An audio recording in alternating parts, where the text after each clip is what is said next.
uh, privilege over entitlement, right? Privilege over entitlement, that people who are born to a situation that this is their right and that should be protected and enhanced, whereas entitlement is for everyone, universal, with no means testing. It's available to all. So finally, conservatives on the right believe in continuity and are skeptical of change. So they want, yes, they're skeptical of change. So the values of left and right are very different because they are markers and reflex to how you might relate to certain issues. So if we take climate change on the left, save the planet and do no harm. On the right, climate change would be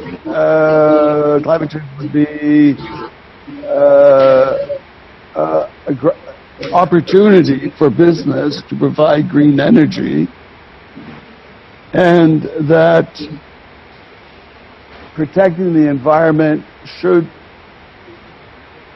be done in a way with the most minimum intervention in the market. So if you say left, right, the market is the great leveler based on reward, based on compensation of ability. For the left, the role of the state is seen as the great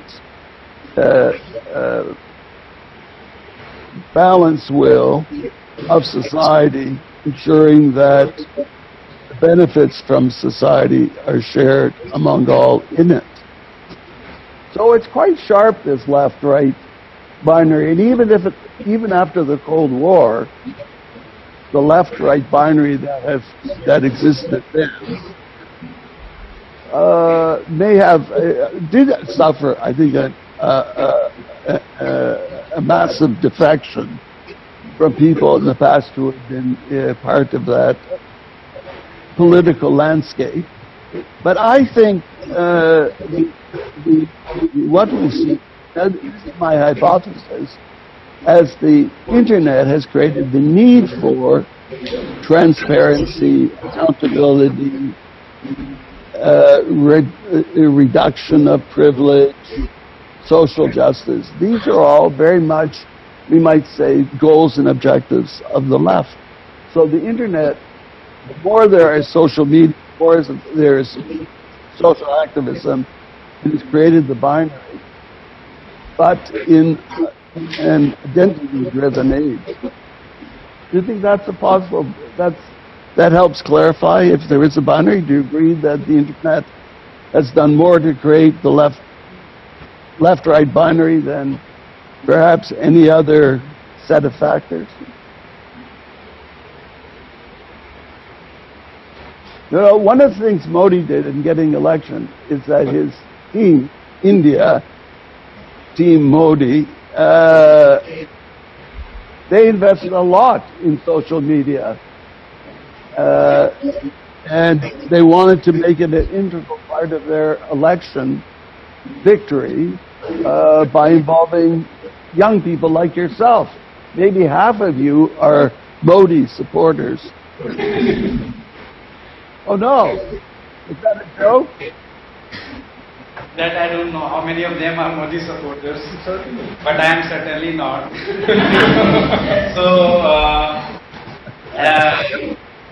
I think internet has certainly played an important role in consolidating the left and right binary and it is now being manifested online. So a lot of things that is happening. So a lot of things are happening on digital sphere, but at the same time there is also like people are moving to the center but and that's what's happening with the regional political parties. So you have two main national political parties in India, but then you also have regional political parties, and they have more radical agenda. Radical agenda in the sense that they have, for example, the redistribution politics. So in southern India, it is very important, redistributive justice that played a very important role for the rise of lower caste people in southern India. Similarly, in case of eastern India, which is Bengal, also redistributive justice played a very important role for the rise of regional political parties. So that is another way of looking at the complexities in India, and I'm sure there is now there is a talk of mediated populism. And I'm sure that is what's happening on, and that's what is one of the important challenges to left-right binary, and that is the populist politics, which has been rising both in Europe and particularly in Europe, it has been rising very fast. So I'm not sure what is happening to North America, so how populism is playing a role. So, if some...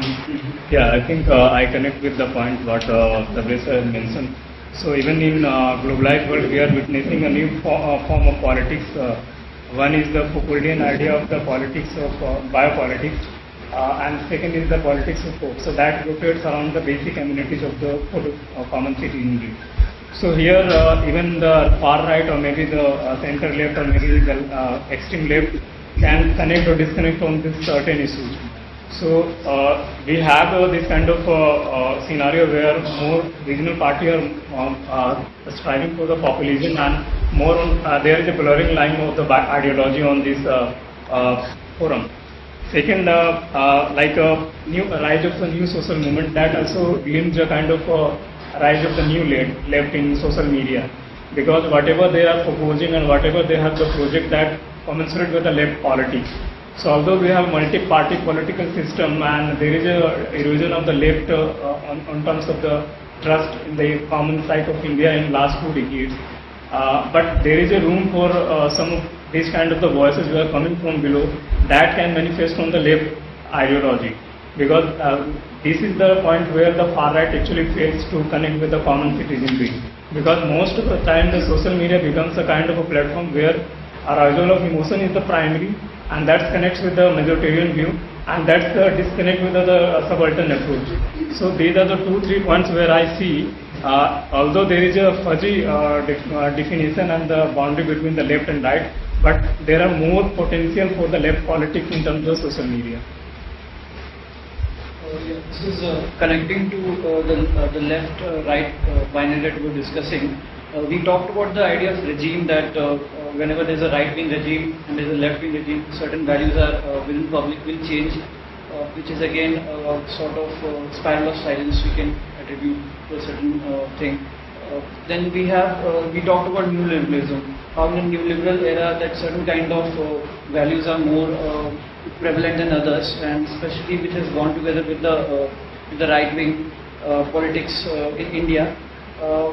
But I was also thinking about the idea of financing, where we can, in India, we see that media are continuously they're financed by certain right-wing, more right-wing approached bodies, which in case means that the idea of the values, the journalistic values themselves, they are likely to change with the influence of this kind of financing.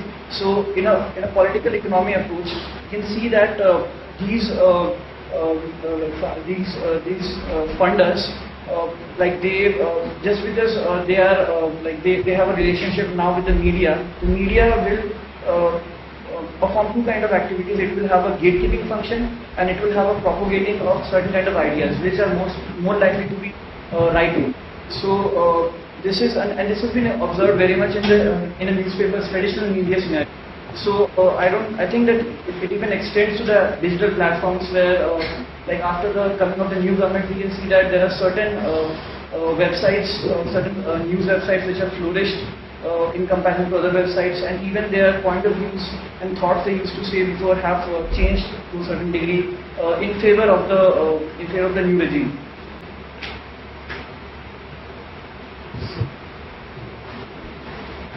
Daniel, if you would like to, we have 5 minutes more. If you would like to summarize your discussion. I think we found the both parts of the discussion very, very useful.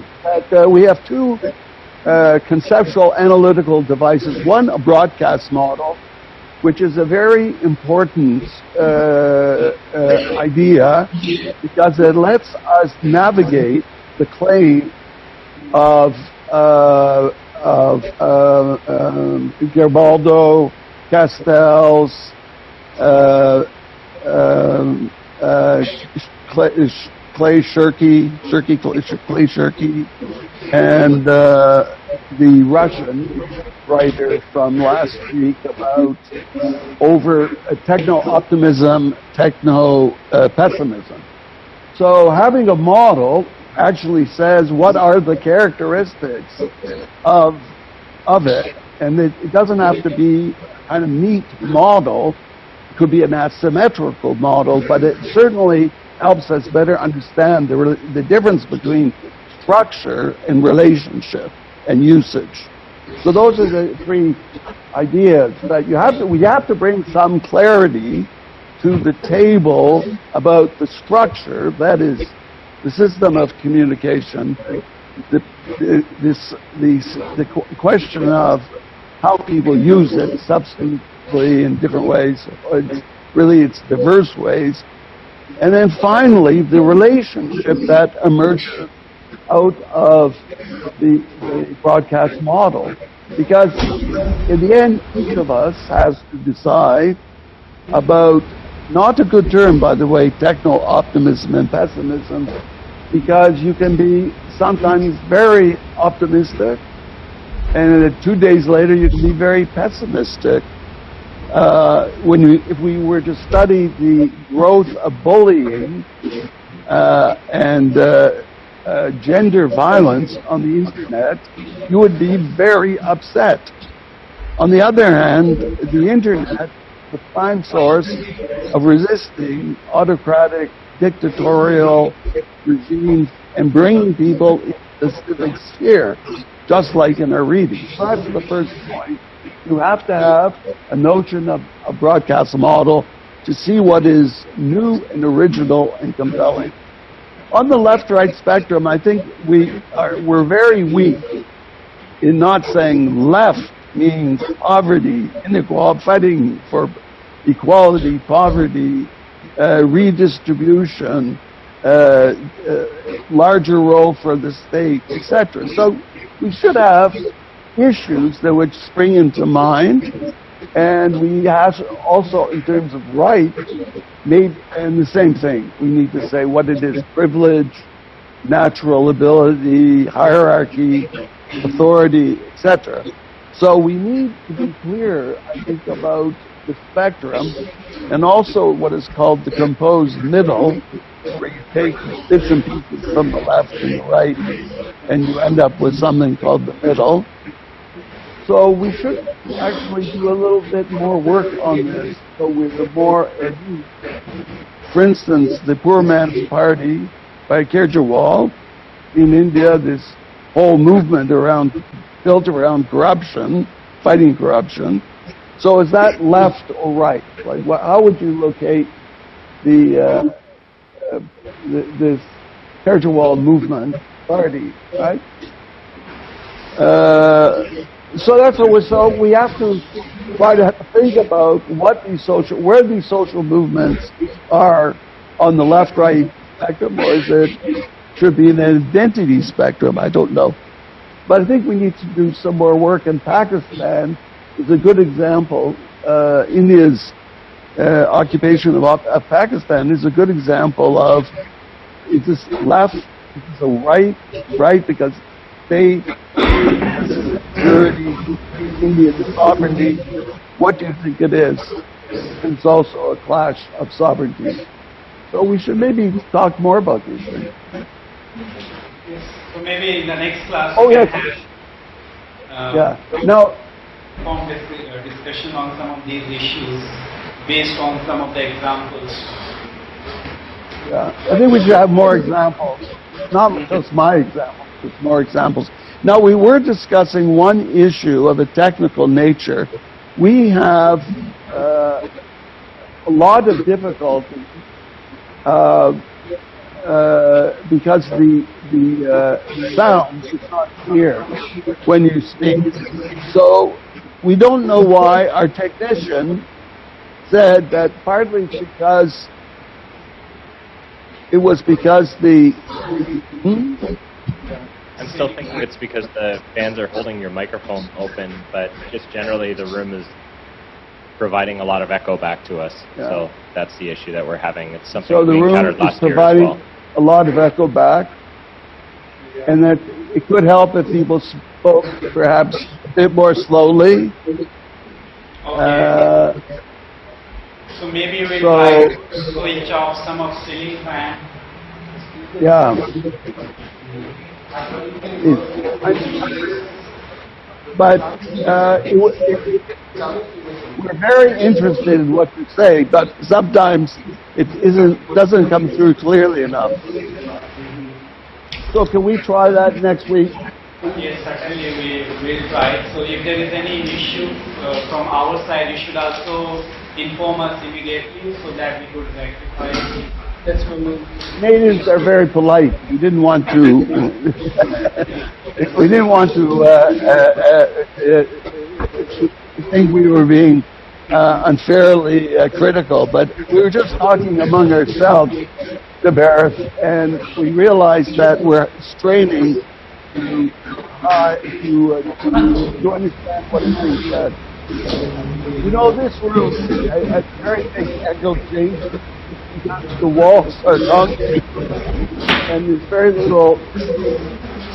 There's nowhere the sound can be absorbed by either panels or other materials.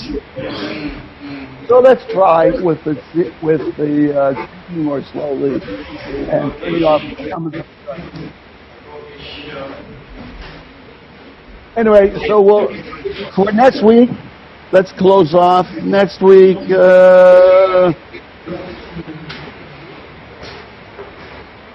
so next week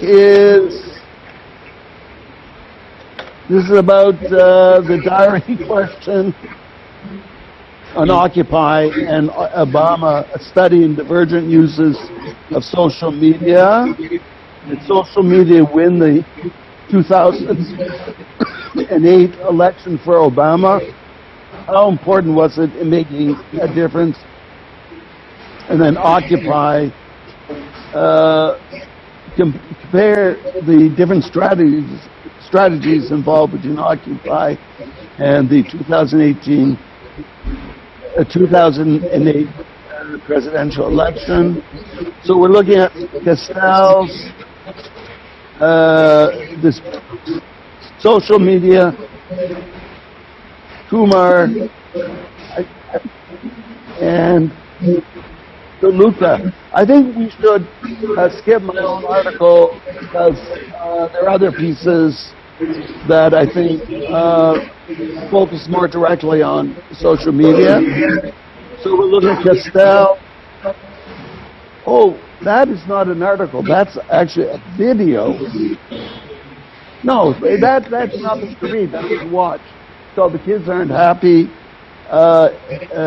Educated, unemployed youth and the digital revolution. So that's actually quite interesting. So it's just take a couple minutes. Okay. So yes, I think the Luca is a very important. So I'll send everyone a note on that.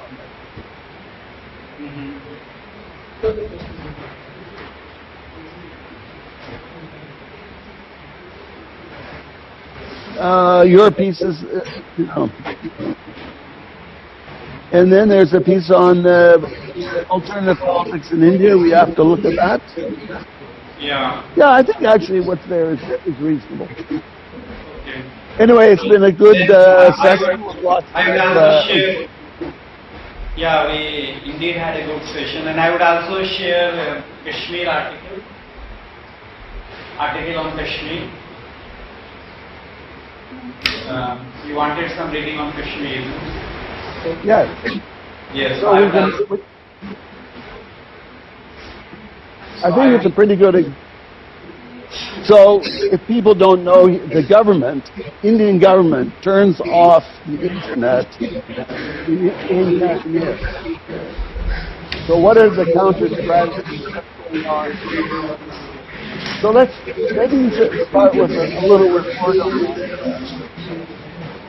Okay? Thank you. See you next week, guys. Thank you. Have a good day. Yeah. Thank you so much, sir. Good day.